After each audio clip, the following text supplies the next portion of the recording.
too nice to sit inside. So I decided to read the next chapter aloud. The book I'm reading is Life in the World Unseen by Borgia, and it describes the life of the former Monsignor, what was his name? Monsignor Robert Hugh Benson. He describes his life through medium from the afterlife. This is 2 parts. This is part 1, Beyond This Life, and this is chapter 9, The Dark Realms. Good idea to read that in the garden. Chapter 9, The Dark Realms. At close view, it became clear that these dwellings were nothing more than mere hovels. They were distressing to gaze upon, but it was infinitely more distressing to contemplate that these were the fruits of men's lives upon earth. We did not enter any of the shacks. It was repulsive enough outside, and we could have served no useful purpose at present by going in. Edwin therefore gave us a few details. Some of the inhabitants, he said, had lived here or hereabouts year after year, as time is reckoned upon earth. They themselves had no sense of time, and their existence had been one interminable continuity of darkness, through no one's fault but their own. Many had been the good souls who had penetrated into these Stygian realms to try to effect a rescue out of the darkness. Some had been successful, others had not. Success depends not so much upon the rescuer as upon the rescued. If the latter shows no glimmer of light in his mind, no desire to take a step forward on the spiritual road, then nothing, literally nothing, can be done. The urge must come from within, the fallen soul himself. And how low some of them had fallen. Never must it be supposed that those who in the earth's judgment had failed spiritually are fallen low. Many such have not failed at all, but are in point of fact worthy souls whose fine reward awaits here. But on the other hand, there are those whose earthly lives have been spiritually hideous, though outwardly sublime, whose religious professions designated by a Roman collar has been taken for granted as being synonymous with spirituality of soul. Such people have been mocking God throughout their sanctimonious lives on earth, where they lived with an empty show of holiness. Where they lived with an empty show of holiness and goodness. Here they stand revealed for what they are, but the God they have mocked for so long does not punish, they punish themselves. The people living within these hovels that were passing were not necessarily those who upon earth had committed some crime in the eyes of the earth people. There were many people who, without doing any harm, had never done any good to a single mortal upon earth. People who had lived entirely unto themselves, single mortal upon earth. People who had lived entirely upon themselves without a thought for others. Such souls constantly harped upon the theme that they had done no harm to anybody, but they had harmed themselves. As the higher spheres had created all the beauties of those realms, so had the denizens of those lower spheres built up the appalling conditions of their spirit life.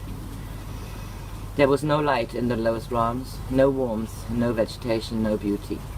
But there is hope that every soul there will progress. It is in the power of each soul to do so, and nothing stands in its way but himself.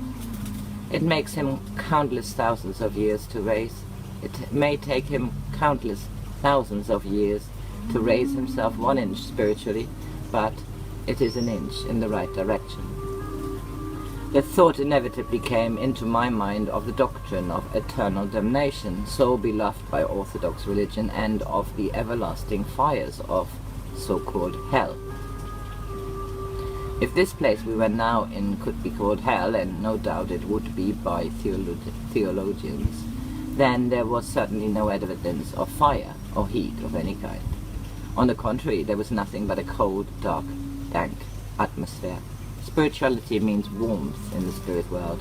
Lack of spirituality means coldness.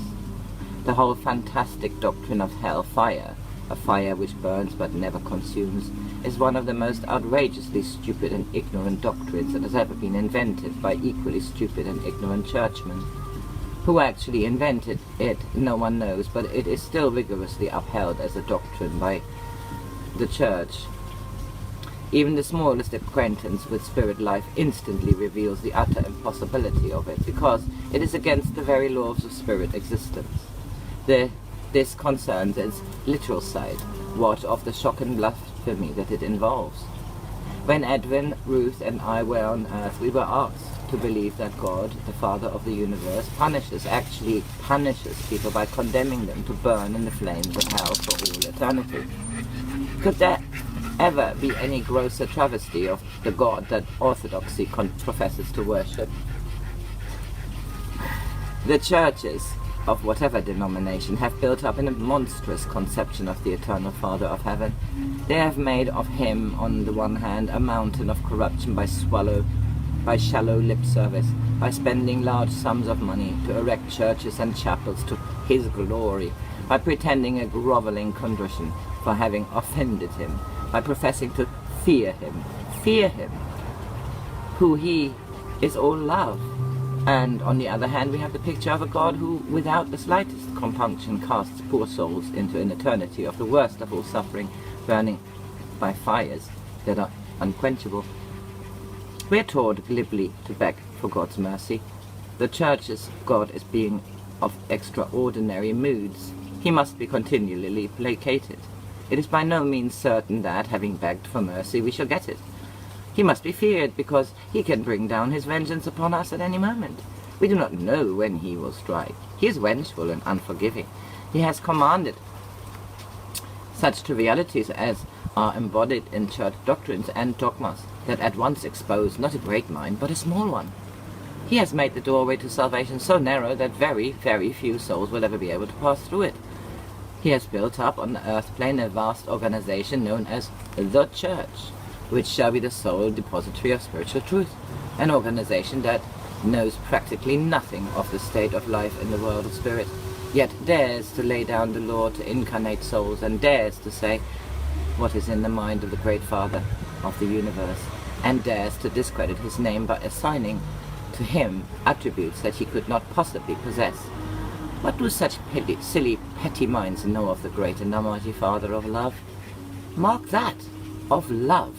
Then think again of all the horrors I have enumerated, and think once more, contemplate this: a heaven of all that is beautiful, a heaven of more beauty than the mind of man incarnate can comprehend, a heaven of which one tiny fragment I have tried to describe to you, where all is in peace and goodwill and love amongst fellow mortals. All these things are built up by the inhabitants of these realms, and are upheld by the Father of heaven in love for all mankind. It is very hot, and I am perspiring profusely, so I shall stop this for now and finish the second part of this chapter later. Bye!